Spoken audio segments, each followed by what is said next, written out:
Boa noite, irmãos e irmãs. Que a graça de Jesus esteja sobre a vida de cada um que está aqui presente nessa noite, sobre as famílias aqui. Hoje é uma noite muito especial. Nós vamos ter o momento em que vamos participar da Ceia do Senhor. Hoje é o primeiro domingo de julho. E todo primeiro domingo nós temos a celebração da Ceia do Senhor.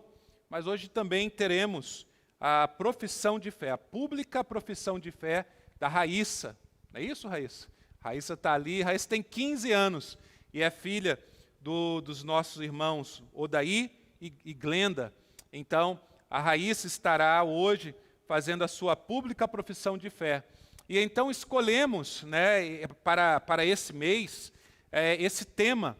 O tema é falando sobre o que é ser um verdadeiro discípulo de Jesus. Então, o tema, então, é verdadeiros discípulos no mundo de fake, né?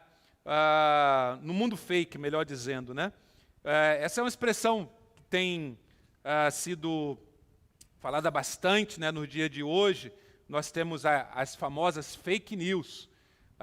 A internet, né, os meios de comunicação estão tão cheios de falsas notícias que é muito difícil, né? É mais fácil nós estarmos lendo uma notícia falsa do que uma notícia verdadeira. E tem sido muito difícil, né? Existem já os sites especializados em verificar o que é uma notícia falsa, o que é uma notícia verdadeira. Então, nós vivemos num mundo assim. Nós aprendemos na palavra de Deus que esse mundo falso ele é criado não por Deus, né? Porque Jesus vai dizer que a mentira tem um pai, e o pai da mentira é o diabo, né? Então, nenhuma notícia falsa, lógico, não vem de Deus. Porque Deus, ele é um Deus verdadeiro. E quando nós conhecemos a Jesus, nós conhecemos a verdade, né? Essa questão da falsidade, ela vem de muito tempo, é claro, né? Desde que o homem pecou, o ser humano passou então a construir uma falsa realidade. O ser humano passou a viver de aparência, uma falsidade. Talvez uma hipocrisia, podemos dizer. A religiosidade pura é uma hipocrisia, porque se estamos só na religiosidade, estamos vivendo apenas de aparência. No mundo lá de Jesus, em que Jesus vivia, Jesus combatia exatamente isso, né? Ele procurava, então, combater esta vida de aparência que as pessoas viviam. Aparentemente estavam vivendo com Deus, vivendo para Deus, tendo as suas vidas para Deus, mas no íntimo, na verdade, estavam longe de Deus. E Jesus é um que constantemente está falando sobre isso, né? Sobre essa questão da falsidade, né? O apóstolo Paulo vai dizer que nós temos que ter um amor não fingido, né? Podemos falar disso durante aí o mês também, né, sobre esse tema. O amor não fingido, ou seja, existe um amor que é fingido, então esse não é amor verdadeiro, né? Então, a Bíblia então trata muito dessa questão da falsidade. Vivemos num mundo assim, no mundo falso. E neste mundo falso, os verdadeiros discípulos de Jesus são enviados. Então, daí o nosso tema, né? Verdadeiros discípulos de Jesus no mundo fake, né? Como que começa?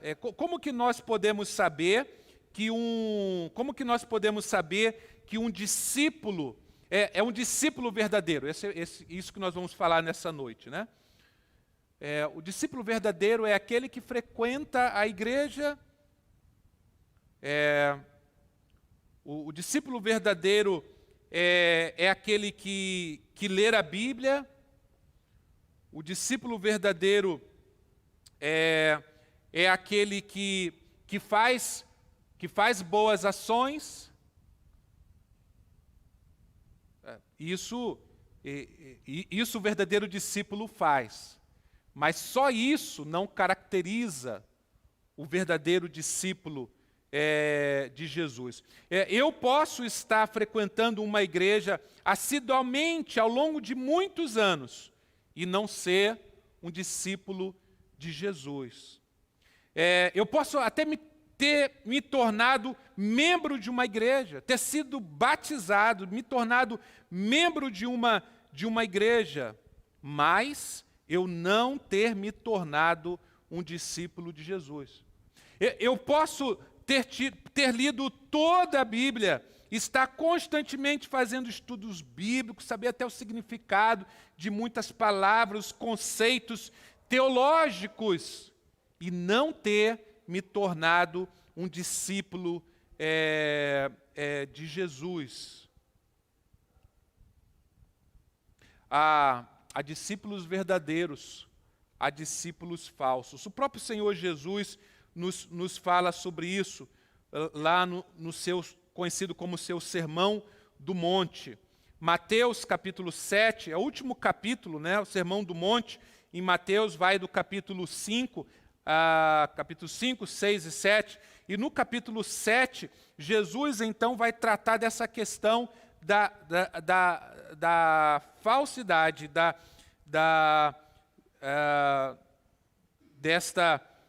desta vida de mentira. E Jesus, então, especificamente no versículo, capítulo 7 de Mateus, versículo 21 a 23, Jesus, então, diz assim: nem todo aquele que me diz, Senhor, Senhor, entrará no reino dos céus, mas apenas aquele que faz a vontade de meu Pai que está nos céus. Muitos me dirão naquele dia, Senhor, Senhor, não profetizamos nós em teu nome não expulsamos demônios e não realizamos muitos milagres? Então eu lhes direi claramente, nunca os conheci, afaste-se de mim, vocês que praticam o mal. O que Jesus está dizendo aqui? Jesus está falando, ele está falando do último dia, do final de todas as coisas. É quando então todos irão se encontrar com Ele, né? E ali será então desvendado quem realmente são discípulos de Jesus e quem não são. E aqui estão pessoas, Jesus está falando aqui de líderes religiosos, de pessoas que lideraram igrejas, que lideraram grandes movimentos e que fizeram coisas em nome de Jesus, profetizaram, expulsaram demônios, realizaram milagres. Mas Jesus, surpreendentemente, irá dizer para muitos desses, eu nunca os conheci. Jesus está nos alertando que nós sempre temos que ter muito cuidado com a quem nós estamos seguindo, né? Esse capítulo 7 vai falar exatamente sobre isso. Jesus não está falando isso aqui para a gente ficar verificando quem é discípulo de Jesus e quem não é discípulo de Jesus. Isso não cabe a nós fazermos, né? Isso tem que ser lá no fim. O próprio Deus vai fazer isso. Mas em relação aos líderes religiosos, Jesus diz para a gente ter cuidado. Ele fala nesse capítulo que nós conhecemos as pessoas pelos seus frutos. Então, líder religioso, você tem que, para você saber se ele realmente é de Deus ou se ele não é de Deus, ele é falso, você tem que conhecer os seus frutos. Você tem que saber como que é a sua família, você tem que saber como que é a vida dele, né, no dia a dia, como que são os seus relacionamentos. Então, você tem que conhecer, para então, depois, você seguir, ou pelo menos você ter referência dessas pessoas. E aí Jesus diz, preste atenção nos frutos deles, né? Para saber se eles são realmente de Deus, ou são falsos profetas, né? Quem é o verdadeiro discípulo de Jesus? O discípulo de Jesus, em primeiro lugar, conhece o Evangelho. Ele conhece o Evangelho. Ele sabe, ele conhece essa história, a história que a Bíblia está contando. Ele não conhece todas as histórias bíblicas, mas ele sabe o que a palavra de Deus qual é o centro da palavra de Deus, o que ela significa, o que significa o Evangelho. E eu gosto muito de um texto que se encontra lá em Gálatas, capítulo 2, versículo 20. É um texto que nós deveríamos ter de cor, né? Decorado, né, em nossa mente. Porque Gálatas 2,20 resume muito bem, em poucas palavras, né, o poder da palavra de Deus, de resumir em poucas palavras a verdade eterna, a verdade que sustenta todo o universo. Olha o que o apóstolo Paulo ele escreve. Ele diz assim: fui crucificado com Cristo. Assim, já não sou eu quem vive, mas Cristo vive em mim. A vida que agora vivo no corpo, vivo-a pela fé no Filho de Deus, que me amou e se entregou por mim. Quem é o verdadeiro discípulo de Jesus? O verdadeiro discípulo de Jesus em primeiro lugar, ele entende o que é o Evangelho. Ele entende o que aconteceu na cruz há mais de 2000 anos. O que significa aquele fato histórico de um homem ser injustamente condenado e morto, crucificado numa cruz. O homem chamado Jesus de Nazaré, que era a região onde ele viveu mais tempo. Jesus de Nazaré foi para uma cruz e morreu. O que significa aquilo? Quem é esse Jesus e o que ele fez por mim? E o que aconteceu comigo na minha vida a partir do momento em que eu tive a consciência do que ele fez por mim? E a consciência de que o que ele fez por mim foi por amor. Esse versículo, então, mostra com muita clareza isso. Paulo está dizendo, Paulo não está olhando para a cruz, Jesus sendo crucificado, e este fato histórico é uma coisa distante.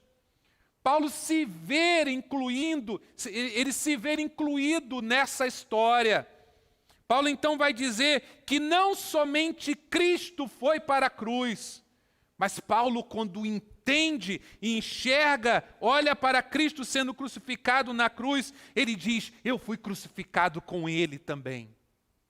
Eu estava lá sendo crucificado com ele, porque ele estava morrendo pelos meus pecados. E lá também, na cruz, eu morri.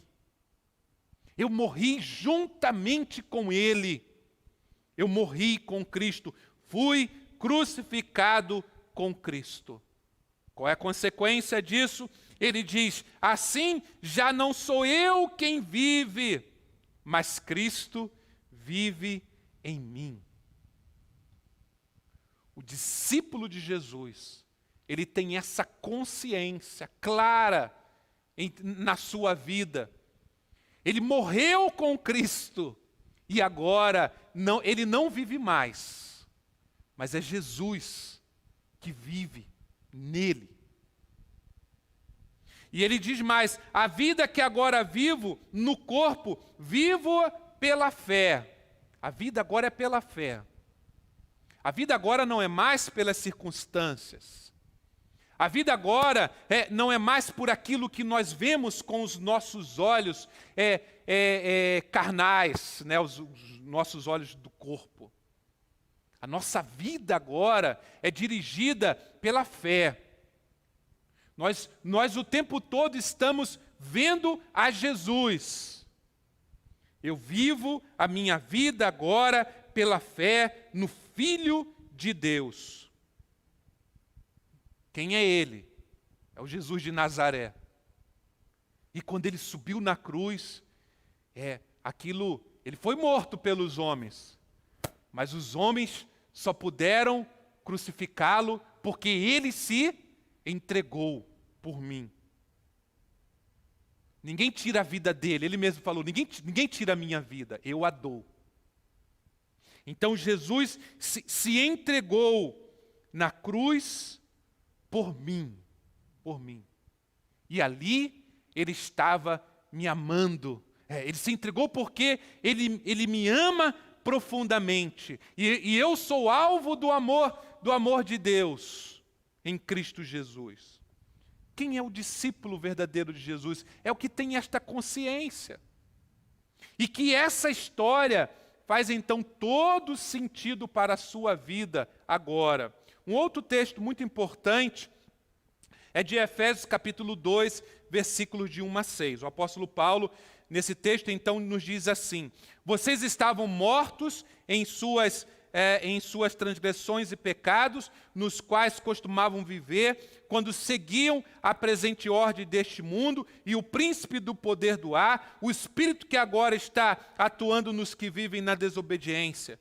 Anteriormente, todos nós vivíamos entre eles, satisfazendo as vontades da nossa carne, seguindo os desejos e pensamentos. Como os outros, éramos por natureza merecedores da ira. Todavia, Deus, que é rico em misericórdia, pelo grande amor com que nos amou, deu-nos vida juntamente com Cristo, quando ainda estávamos mortos em transgressões, pela graça vocês são salvos. Deus nos ressuscitou com Cristo e com Ele nos fez assentar nos lugares celestiais em Cristo Jesus. O segundo fator histórico, o mesmo Jesus de Nazaré, que morreu na cruz, morreu crucificado, ao terceiro dia ressuscitou. E quando Paulo então olha para a ressurreição de Jesus, ele diz, no primeiro verso que lemos, ele diz, fui crucificado com Cristo. Agora ele está dizendo, na sua ressurreição, eu ressuscitei com Ele. Então esses dois eventos históricos, o centro de todo o universo, o centro de toda a história humana, Jesus veio a este mundo, Jesus se encarnou, Ele é o Filho de Deus eterno, Ele veio a este mundo, Ele estava lá no princípio de todas as coisas, nada do que foi feito sem Ele se fez, tudo que foi feito para Ele. E Ele estava lá, mas agora Ele veio a este mundo, se tornou ser humano como nós e caminhou firmemente para a cruz, para morrer em nosso lugar, e ao terceiro dia Ele ressuscitou. Essa história faz sentido para você? A sua vida agora é em função dessa história, é essa história que mudou a sua vida. O verdadeiro discípulo de Jesus, então, ele tem claro em sua mente quem é Jesus. O que ele fez na cruz do Calvário. O entendimento que ele, ao ressuscitar ao terceiro dia, ele então venceu a morte. E nós não estamos distantes dessa história. Mas nós estamos incluídos nessa história e a nossa vida, então, passa a ser mudada, transformada por este evento. Essa consciência do que é o Evangelho me leva a uma decisão. O discípulo de Jesus é uma pessoa que toma uma decisão. O verdadeiro discípulo de Jesus é aquele que tomou uma decisão de se tornar um discípulo de Jesus. Ele tem essa consciência de que ele próprio é um seguidor de Jesus. Qual é a nossa identidade? Se alguém pergunta para você quem você é, o que você fala? Nós teríamos que dizer, eu sou um seguidor de Jesus. Quem é você? Eu sou um seguidor de Jesus. Ele tomou essa decisão de segui-lo, porque foi o próprio Jesus que nos chama a tomar esta decisão. Lá em Lucas, capítulo 9, versículo 23 a 25. Lucas, capítulo 9, 23 a 25. Jesus, o texto então nos diz assim: Jesus dizia a todos: se alguém quiser acompanhar-me, negue-se a si mesmo, tome diariamente a sua cruz e siga-me. Porque quem quiser salvar a sua vida, a perderá. Mas quem perder a vida, por minha causa, este a salvará. Pois que adianta o homem ganhar o mundo inteiro e perder-se, ou destruir a si mesmo. Então vejam, é um convite. Quem é o discípulo de Jesus? É aquele que disse sim a este convite. É aquele que ouviu o chamado de Jesus e disse: sim, Senhor, eu quero, eu vou. E aí Jesus diz: olha, mas você tem que negar a si mesmo. Você vai querer negar a si mesmo? Aí você diz: sim, eu quero. O que eu preciso fazer, Senhor? Negar a si mesmo. E que mais? Tome a sua cruz diariamente. Não largue a sua cruz. Isso vai ser difícil, Senhor. Vai ser difícil, mas eu estou com você. Eu quero isto. E então, o discípulo de Jesus, então diz sim e passa então a segui-lo. A nossa vida, então, agora, a partir desta decisão, é uma vida em que estamos seguindo uma pessoa. E segui-lo significa ter intimidade com ele. Saber quem ele é cada vez mais, o que ele fez, o que ele faz. Né? Nós vamos falar mais sobre isso durante o mês, essa questão da intimidade. O discípulo é aquele que tem intimidade com Jesus, mas por enquanto vamos ficar com isso. O discípulo é aquele que tomou uma decisão. Ninguém o obrigou, ninguém o coagiu, mas ele espontaneamente, alegremente disse: Senhor, eu quero te seguir, eu quero ser um discípulo teu. Ser um discípulo verdadeiro requer também uma confissão. Não somente é ter uma consciência, não é somente tomar uma decisão de segui-lo intimamente, no coração, eu quero seguir a Jesus, mas o verdadeiro discípulo de Jesus confessa publicamente a sua fé em Jesus. Por isso que a Raíssa, vai hoje fazer a sua pública profissão de fé. O texto é de Romanos, capítulo 10, versículo 9 e 10. O apóstolo Paulo então escreve assim: se você confessar com a sua boca que Jesus é o Senhor e crer em seu coração que Deus o ressuscitou dentre os mortos, será salvo. Pois com o coração se crê para a justiça e com a boca se confessa para a salvação. Como é que eu sou salvo? Confessando Jesus como Senhor da minha vida, crendo no coração que Deus o Pai o ressuscitou dentre os mortos.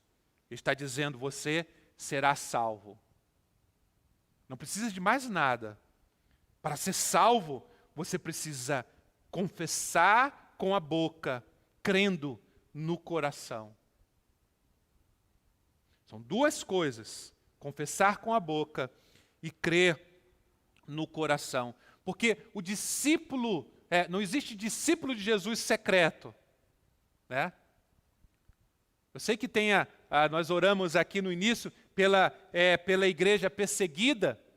Lá você tem que ser um discípulo secreto, mas você é um discípulo secreto para evangelizar outras pessoas, porque se você for pego, então você pode ser morto. E aí o evangelho não vai ser mais pregado, pelo menos por você. Então você tem que se proteger para que então você alcance pessoas.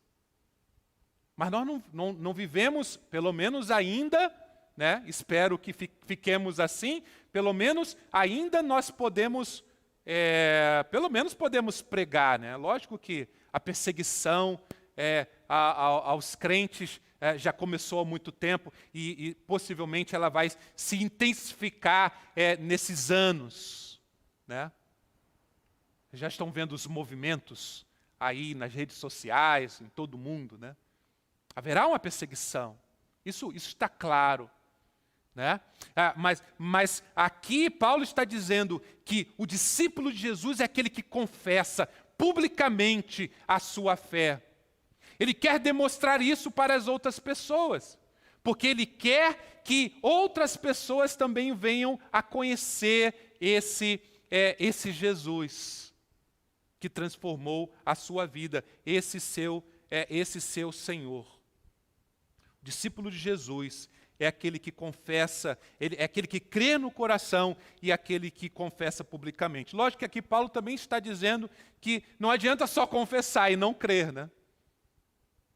Porque aí você está sendo um discípulo falso.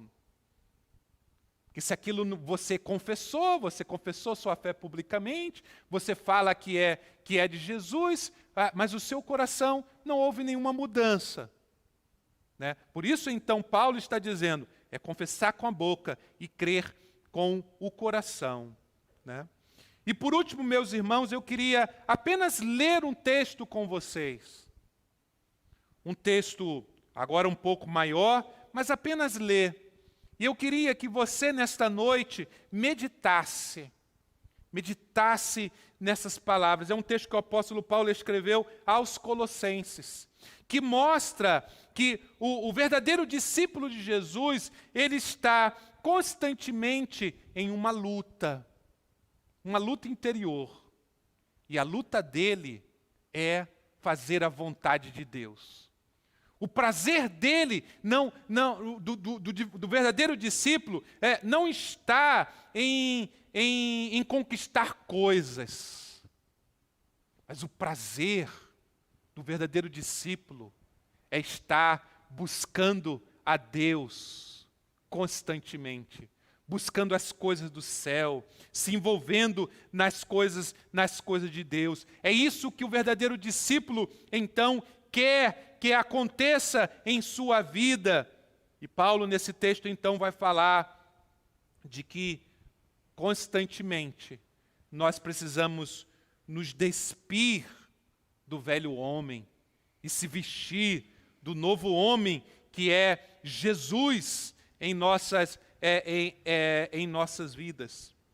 Que nós cada vez mais devemos estar deixando as coisas terrenas em segundo plano e colocando sempre em primeiro lugar em nossas vidas as coisas do alto, as coisas de Deus. Todas as nossas palavras, todo o nosso procedimento, em todos os nossos relacionamentos, seja na família, no trabalho, entre os amigos, nós estejamos mostrando através da nossa vida esse Jesus que morreu em nosso lugar. Vamos ver como que deve ser o procedimento, então, do verdadeiro discípulo de Jesus. O que o verdadeiro discípulo de Jesus, então, deve estar buscando.